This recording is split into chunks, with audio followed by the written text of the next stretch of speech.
everyone.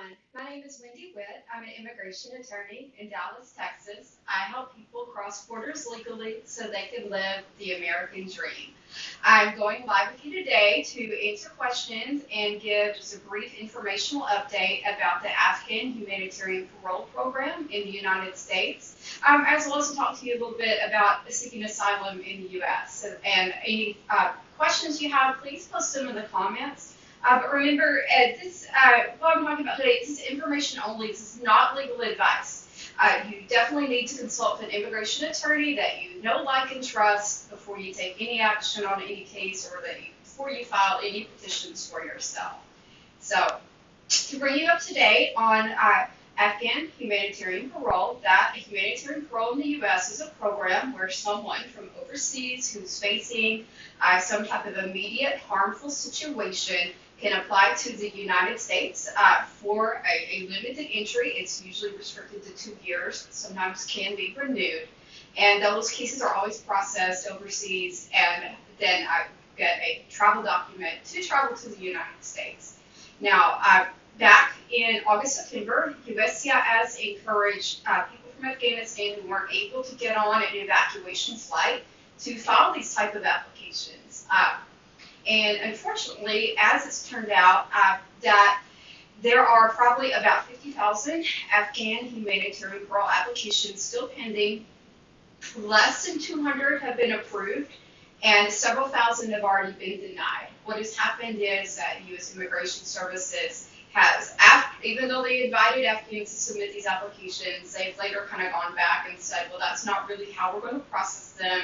And they've asked for a greater standard of proof. They haven't allowed people to submit additional information, and it looks like they have barely even reviewed the cases that they have denied. So it's really upsetting news, I know, for a lot of people and a lot of families who put so much hope and time and resources into applying for this program that so many have been denied. There's still several thousand pending, and immigration aides and advocates organizations have put some pressure on the government to set up some type of new categorical Afghan humanitarian parole program or something else that might benefit people. But so far, that really is something that needs to be done by Congress, and that hasn't happened yet. If you'd like to know more about Afghan humanitarian parole, I have posted a link in the description of the video, and there's a little bit more information there, as well as a link to a lot of resources and free information that you can find out. I've also listed organizations that work with evacuations, as well as organizations that provide help for people who have made it to the U.S. Now, if you are someone who has made it into the United States, either through humanitarian parole or through some type of evacuation program, if your status here is only as a parolee, then you only have 1 year from when you arrive to file an application for asylum, if asylum is something that you're going to seek. And not everybody will need to apply for asylum. If you have a spouse who's a U.S. citizen, or you're a young child, or you have an employer who's sponsoring you for a green card, you may or may not need asylum. But if it is possible that you would need it, you do need to consult with an attorney or a legal aid organization or someone, because it can take a while to prepare an asylum application. And that 1 year deadline is a very firm deadline. You would have a lot of problems if you waited a couple of years and then realized that you should have applied for asylum and didn't. So I encourage anyone who's in the United States, or if you know that you have family who's already made it to the United States on parole, they really need to start consulting with an immigration lawyer or an immigration service agency or a legal aid provider in order to find out if they need to apply for asylum and when and where that they would need to do that. So, and finally, I would like to tell you that we are continuing to see a lot of problems with people having issues getting interviews for things like immigrant visas for spouses of Afghan citizens who are in the United States now, who sponsor them. And the best way to do that is continue working with whatever lawyer did your case, or if you didn't have a lawyer, then you might want to consider getting a U.S. immigration lawyer to file expedite requests, or contact your congressman to get them to put in expedite requests, because we're seeing that these cases, many people have gone to Pakistan and other countries, and they still can't get an interview. But there are solutions for people in that situation if you do have an immigrant visa that's out there. Okay, so now I'm going to go through the comments, and I'm going to go all the way back to the top. And I'll answer as many as I can, but I do have a hard stop coming up here. I have to be done by 1:30. I'll answer all of the comments that I can. Okay.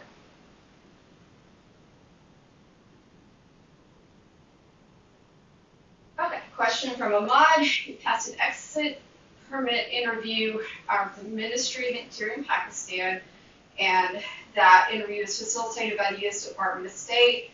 I'm sorry, I don't know what an exit permit interview is in Pakistan. I'm not familiar with that program, and I don't know what that, I'm sorry, I can't answer that question. Okay, Celicia, you asked, can you have information about parole visas for Afghanistan? What I just told you is everything I know about what's being done, that most cases are just on hold.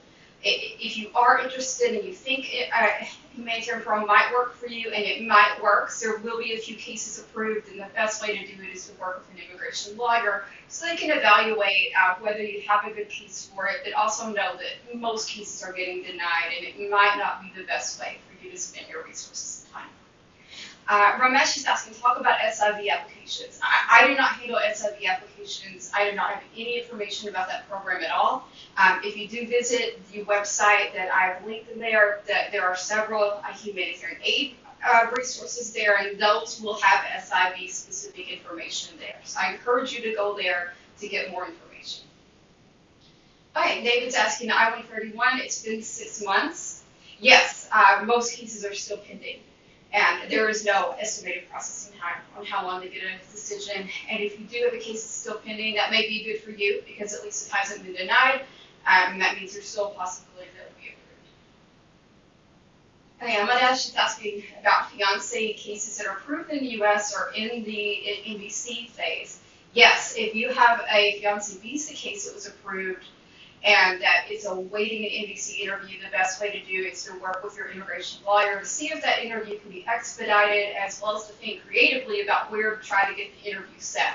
I've had to do a few mandamus petitions for people in this situation just to get a court to compel the agency to schedule the interview. So if you've exhausted everything that you've done on your own, call an immigration attorney that you know and trust and get their opinion. Okay, Ahmad is asking about I-130 Category 4. Okay, so Category 4, I think what you're asking about is the visas for U.S. citizens who siblings, that's brothers and sisters of U.S. citizens. A United States citizen can put in an immigrant visa petition for a brother or sister. The downside is that these petitions do not have immediate visas available. So that means that when you file your petition, the petition itself may be approved or it may just be pending.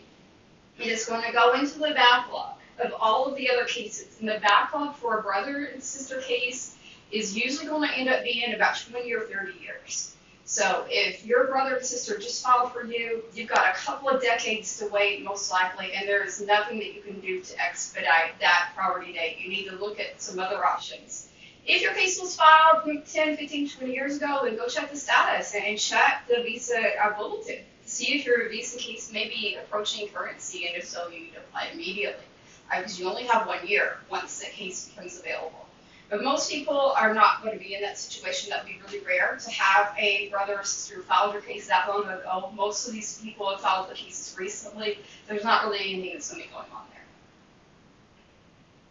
there. Okay. Will the Ukraine crisis affect SIV? I mean, who knows? I don't know anything about the SIV. I know it's a Department of State program, and the Department of State is also involved with the Ukraine crisis. So yes, no, who knows? Maybe. We don't know.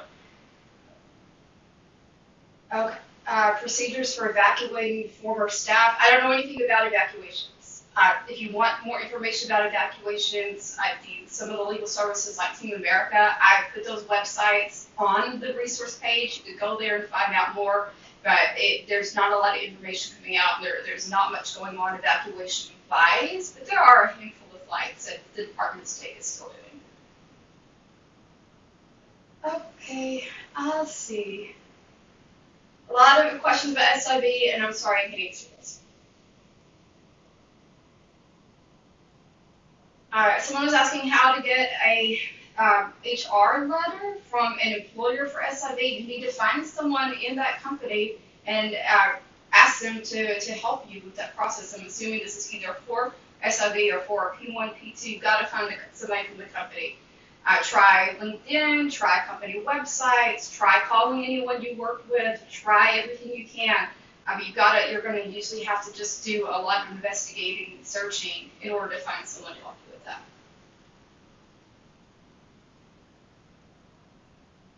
Okay, P1, P2, I don't know much about those programs. Those are the refugee programs, and what we were told is that there are a limited number of people who are eligible for them, and that there will be no processing in Afghanistan for those refugee resettlements.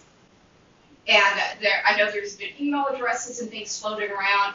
I don't have that information, but if you go to the resource page, you will find that there are organizations there who do have quite a bit of P1, P2 information posted. They're posted in several languages, so that's the best place to go to find out that information.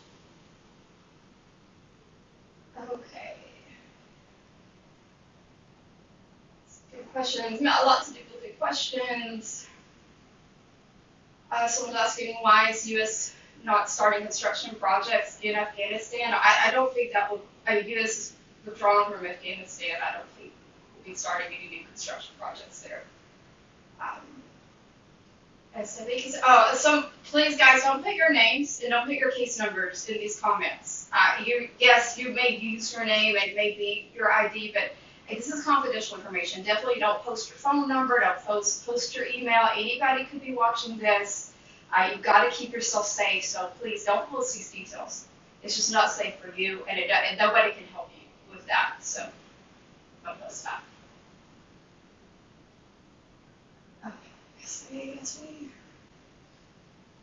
Okay, so as Aaron's asking a question, can lawyers help get to interview in the embassy? Yes, if you're waiting for an immigrant visa interview, a fiancé visa interview, an attorney can help you to get an interview in some U.S. embassy. If you are asking about an interview for SIV, it's a bit more challenging than that. There's a handful of lawyers I know who filed lawsuits, compelling interviews, but that's really restricted. But there are some who can do that, yes.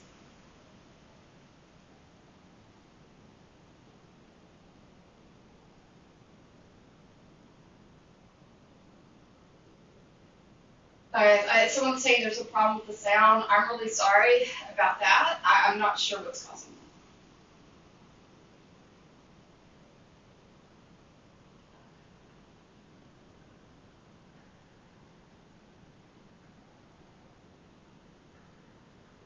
that. Okay, Khalid is asking about NVC-approved spouse petitions. If you have a immigrant visa for a spouse and that's been documentarily qualified, you need to request an expedite, and that you can request that expedite from the National Visa Center. They have a public inquiry form, and you can go there to apply. If that's not successful, at that point you want to consult an immigration attorney that you trust, because there's additional options. Okay.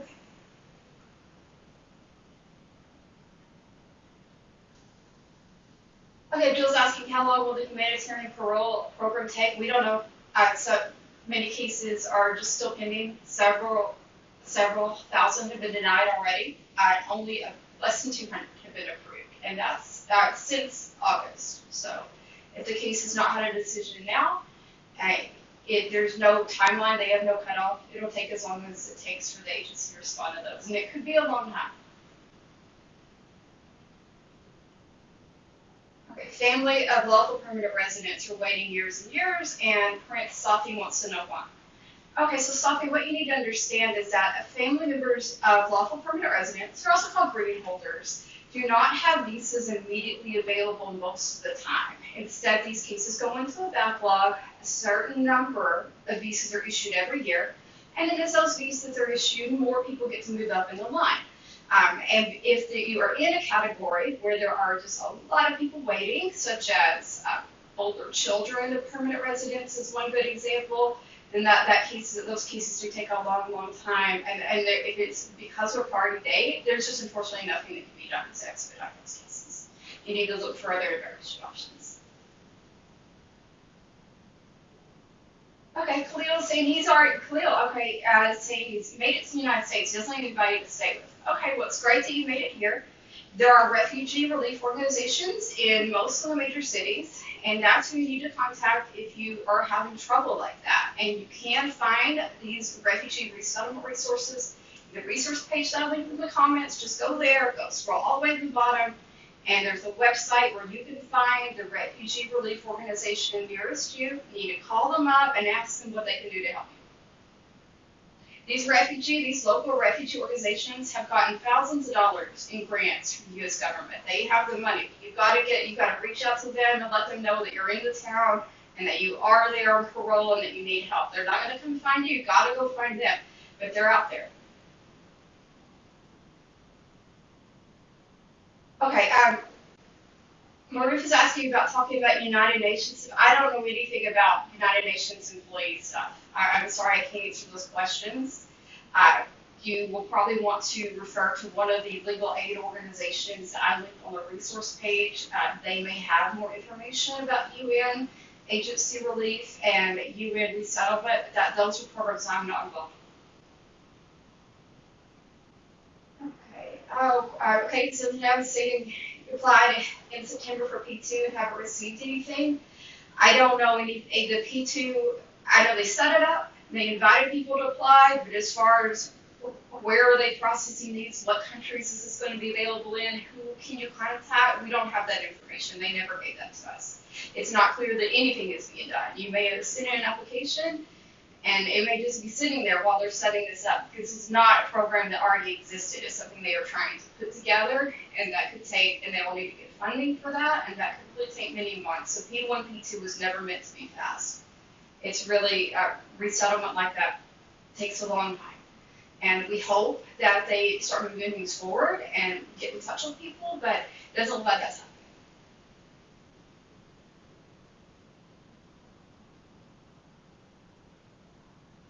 happening. Okay, let's see. Well, please, guys, don't put your case numbers in here. You don't know what that could cause. Don't do that. We can't help you. It's not going to help to give anybody else your case number. It's really dangerous to release that sort of personally identifying information, especially in Afghanistan where they're searching for people based on that information. You're putting yourself at risk to put that information out there. Please don't. Delete those comments, please. Hopefully someone from the page administration can do that for you, but that's really dangerous. Please, guys, don't post your WhatsApp number on here. Don't put your email there. Don't put your case number on there. People are still, the whole reason the U.S. is trying to help you is that people are looking for you to harm you. If you put this information on there, it can fall into the wrong hands quite easily, and you don't know what they could do with that information. It could be, they could use it to find you, so please don't put it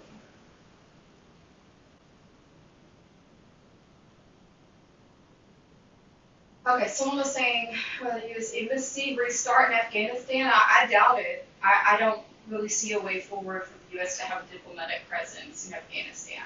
Possibly someday, maybe. It's really unlikely. It's really unlikely that that would ever happen. At least not as long as the Taliban is in charge of Afghanistan.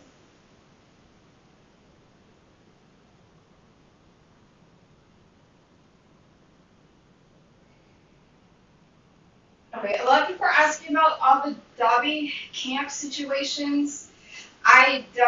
There's not much information that we have available here in the U.S. about what's going on there and what you could do. You're there, you're safe, but we don't know. They don't tell us what they're doing out there. And while they promise to try to speed up, the reality is that people are spending many months. Who've made it to Abu Dhabi is great, but people are spending many months there going through processing.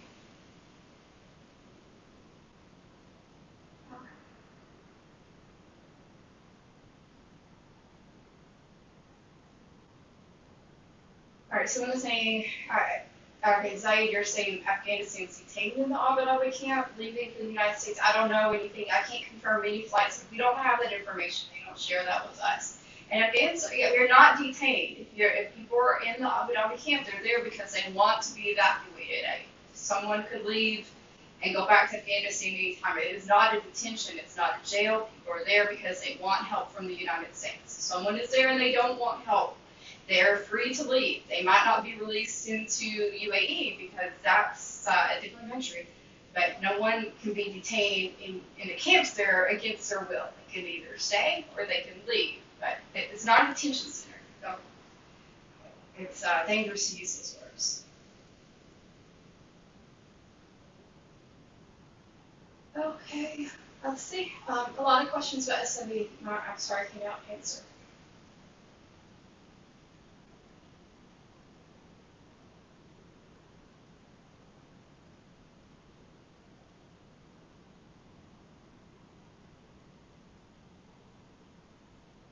All right. Okay. So someone is saying there's rumors that the SIV registration is closed. It's not closed. You can still apply for an SIV from Afghanistan. It's not closed. Will it close someday? Yes, it absolutely will close. These programs will come to an end. There is no announced closing date right now. If you have a case you've been waiting on filing for any reason, do not wait. Put it in. But there's no closing date.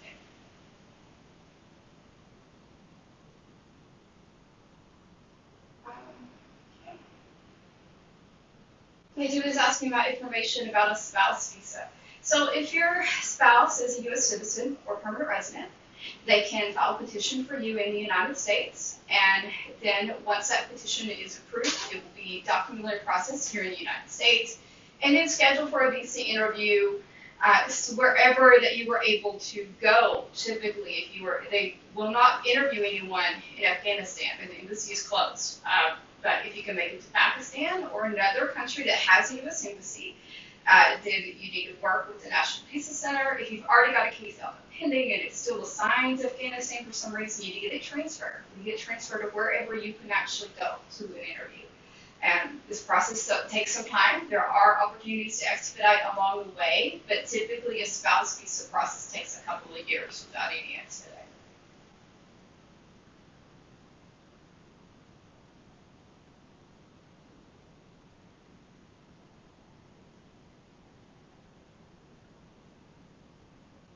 Okay. I'm just looking for questions that are not about SIVs. Again, I'm sorry if you just joined us. I do not work with SIV visas. I don't have any other information.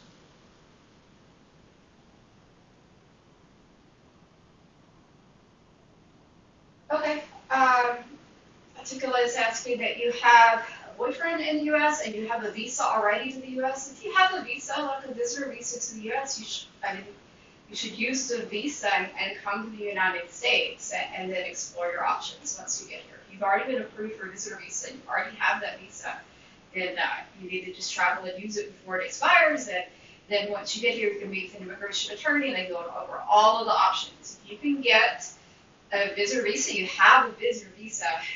Once you can travel to the United States with it, then you can really open the door to exploring your options, whether they are actually getting married and having a spouse file for you, or filing asylum, or any of the other programs that might be available.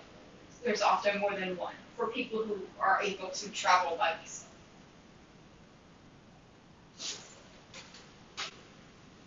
Okay, well, he's asking why did USCIS deny most of the parole cases? The USCIS denied so many cases because they changed the standards about how they're going to adjudicate the cases. They came up with some new rules that they made up and applied to these cases to deny them. And it sounds terrible and it's really horrifying, but that is what happened. Okay, do you apply again? Yeah, absolutely. If you were denied once, you can apply again. There's no reason you can't apply again.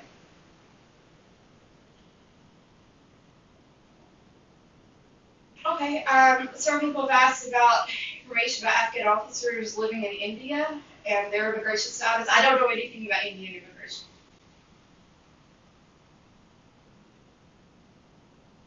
A lot of people are asking about a Robert project. I don't know anything about the Robert project. I don't know what that is.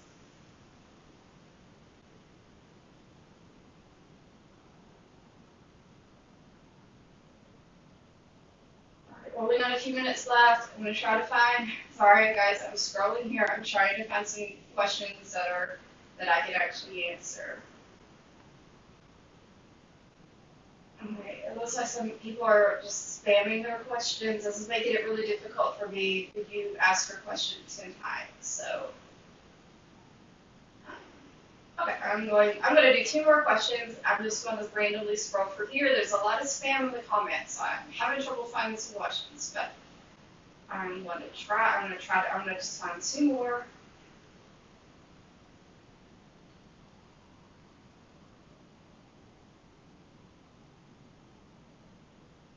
Bashir, this is a really good question. I'm asking, is it possible to go to another country like Canada or Australia? And you're saying from Abu Dhabi.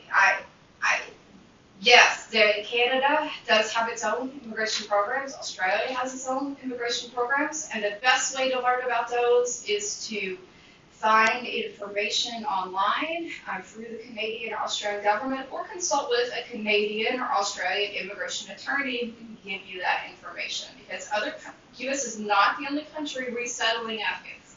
There are other countries that have refugee programs, that have specific programs for Afghan. The U.S. is not your only hope. If you think that the U.S. is your only hope, it is not. You can still try resettlement through the UN and through many other nations who are offering these services. So if you're hitting a roadblock for the U.S., definitely get out there and look for more information. You just won't find it here because these are the people answering the questions here I only know about U.S. immigration. I don't know anything about Canadian immigration, but there are attorneys out there for all of those countries who can help. All right, I'm going to do one more question.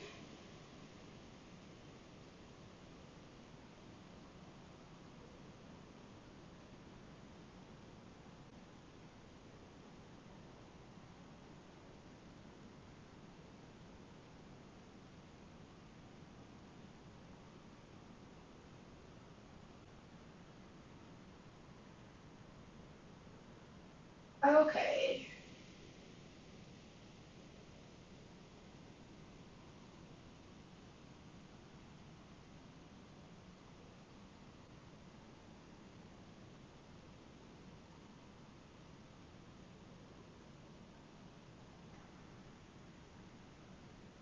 Okay, last question. So people are asking me about immigration for India. Again, I don't have that information.